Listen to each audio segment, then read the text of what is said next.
Hello, I am doing my nursing concept map, and today we have our patient. Initials are JK, and we have the client presented to the emergency department by her daughter when she didn't know what day it was. Jean Kelly, 82-year-old woman, felt fatigue the last 3 days, fevers for the past 24 hours. She reports she had painful burning sensation when she urinates and has had frequent urination the last week.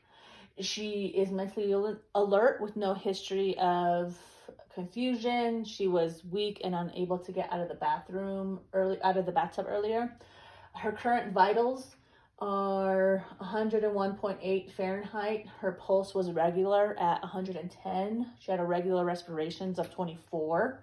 Her blood pressure was 102/50, and her SpO2 was about a 98%. They did orthostatic vital signs. When she was supine, her heart rate was 110 and her blood pressure was 102/50. And then when she was standing, her heart rate went up to 132, but her blood pressure went down to 92/42. Her current physical assessment shows that she has right flank tenderness with gentle palpations. Skin integrity intact. Her lips are dry. Oral mucosa is tacky and dry. And then dizziness can be cause of the infection. And right now she had blood drawn.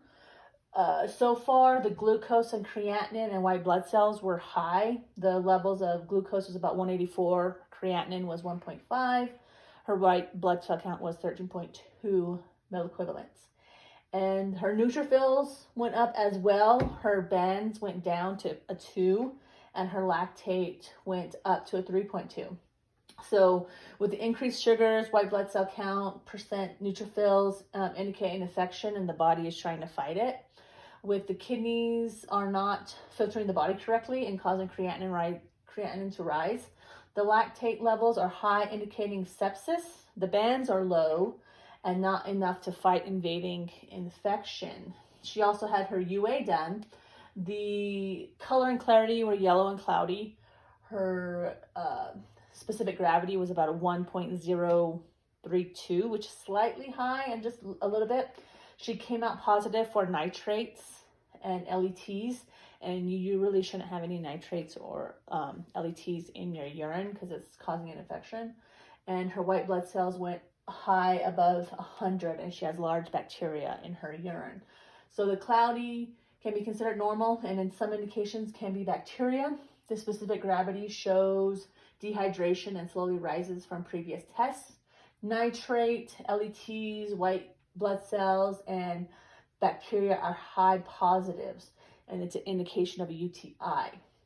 And the UTI is leading to sepsis due to increased diagnostic, which all of these point to sepsis. And right now we come to hear the pathology of sepsis, which is essentially an overactive, uncontrolled immune response to an infection in the body. The immune system kicks into overdrive for whatever reason and cannot be calmed down. It may occur after an infection and is manifested by 2 or more clinical symptoms. It's like someone turned the dial up, way up, and the immune system and the dashboard is just going into overdrive. So as a healthcare team, we are trying to turn the immune system response down, and it can be very challenging for someone who's with sepsis, especially if they're old, frail body. It's really hard. And I put more like it's a complex issue which affects many body systems with an overall mortality rate anywhere from 27 to 36%, and it's higher in patients in intensive care settings. The patients with the highest risk from septic shock and bacteremia would indicate infants, elderly, and people who have immune suppressed with chronic disease. And this is where we came to sepsis, because it comes from a source of infection, and then the bacteria enters the blood, and then it can cause kidney dysfunction, and they can leak into blood vessels, which causes brain dysfunction. So that's why we need these meds. And the meds are 0.9% normal saline, 1,000 milliliters bolus, and it's a mineral and electrolyte. And then it's the standard care of management for septic hypotension, tachycardic, and oral allergic patients. Then we have acetaminophen, 650 milligrams. It's analgesic, and it's a non-opioid, and it's treatment of mild pain and fever, considered analgesia. And we have ceftriaxone, and it's 1 gram IV piggyback, and it's anti-infective. It's generally cephalosporin. And this is the treatment of the following infections caused by susceptible organisms: urinary and gynecologic infections, binds to the bacterial wall membrane, and causes the cell death. So it helps fight the bacteria infection. Then there's also morphine for her, and that's only if the pain is severe, where she cannot have any pain at all. She wants to get rid of it. That's only just helps for a while, but it's only every 2 hours that would happen, which gave me to my nursing diagnosis.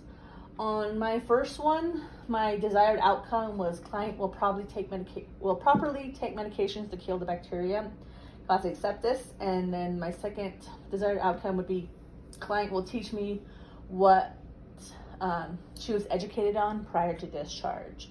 So my nursing diagnosis for the first one was septic shock related to urinary tract infection with bacteremia, as evidenced by lactate levels and CBC white blood cell count and large bacteria in the urine. And some of my interventions and rationales for this was aseptic technique for anyone entering the room. So you wash your hands to make sure that you're not bringing any more in and you're not taking anything out, and establish a peripheral IV line just to make sure we have that line open, ready to give meds, give electrolytes, take blood if we need to, just to make sure we keep up with her sepsis. Administer acetaminophen to help reduce the fever, provide slightly cool water. This will just help her with her fever as well. We'll assess, monitor, and optimize cardiac output, looks for sign of perfusion, and check for lactate levels. Keep patient on the pulse oximeter and check for respirations, just to check her oxygen to make sure she's getting enough. And if she happens to drop, make sure we request for more oxygen from the healthcare provider. And we have assess and monitor her temperature to make sure it's not going too high. Teach patient on sepsis to help patient understand that the diagnosis is scary, and knowing the signs and symptoms will help in the future. And teach the patient on proper wiping, just because, this could have come from the UTI. So she needs to make sure that front to back is key. And then the other way around could lead to infection. And this is one preventative measure. And identify community resources to address specific needs. This will help with the patient and finding help whenever she needs, or if she needs to call somebody, they're there to help her.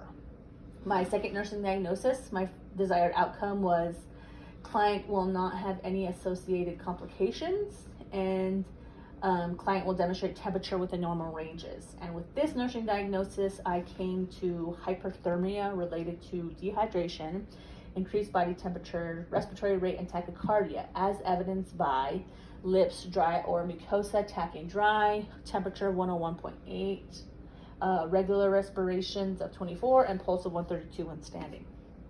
So I would monitor her core body temperature to make sure we have a baseline for future comparison.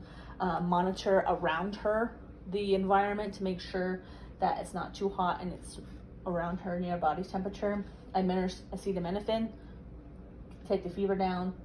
The same thing as before, provide slightly cool water to help with lowering her body temperature.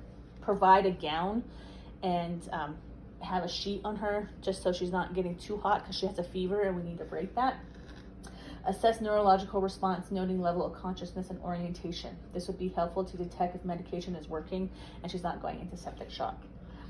Avoid alcohol and caffeinated beverages to increase fluid volume by diuresis. And then keep the guardrails up and in low position to maintain client safety. Teach patient on how to check her own temperature when she gets out, and she can keep up with that so she can make sure that her temperature doesn't go above a certain level. And then also identify community resources to see if there's anybody on staff that can come by and help her, just because she does live by herself and in that community, adult community environment. The third nursing diagnosis is client will verbalize understanding of disease process, prognosis, and potential complications, and client will participate in a treatment regimen. So these are all my desired outcomes for her third nursing diagnosis, which is deficient knowledge related to cognitive limitation, as evidenced by not knowing the date and place in the neuro assessment. So we will review the disease process and future expectations to discuss the disease and clinical expectation, provide a knowledge base from which the client can make informed choices, be alert of the signs of avoidance, make sure that the client isn't suffering from consequences of lack of knowledge before client is ready to accept information. So make sure that you're explaining it to her and she's understanding instead of explaining it to her but she's just avoiding you. So we want to make sure that we look for those signs. And review individual risk factors, mode of transmission, and portal of entry for infection, awareness of means of infection transmission. So we know, like, she will know what can happen if she gets bacteria in certain areas. Discuss needs for a good nutritional intake and balanced diet. Good nutrition is necessary for optimal health, healing, immune system enhancement, and general well-being. Make sure we provide positive reinforcement rather than negative reinforcement for her. Teach about drug interactions and side effects. You know, this is all like we can teach her after she gets out of the hospital. And just make sure we keep the established IV line when she's in there, just to make sure that she gets the fluid she needs to help with that dehydration, which could lead to more confusion. And identify information having to do with emotions, attitudes, and values. Know the client's affective state, enhancing learning possibilities. We can also do identify signs and symptoms requiring medical evaluation. This will reduce the risk of life-threatening complications for her, and also provide an environment that is conducive to learning. Limit distractions while you're teaching the client or even the family. So this is what I got. I didn't look at Maggie's video that she did, so these are all on my own. I don't know if I'm right or not, but this is what I have, and let me show you up close. So then those were her blood labs that I got.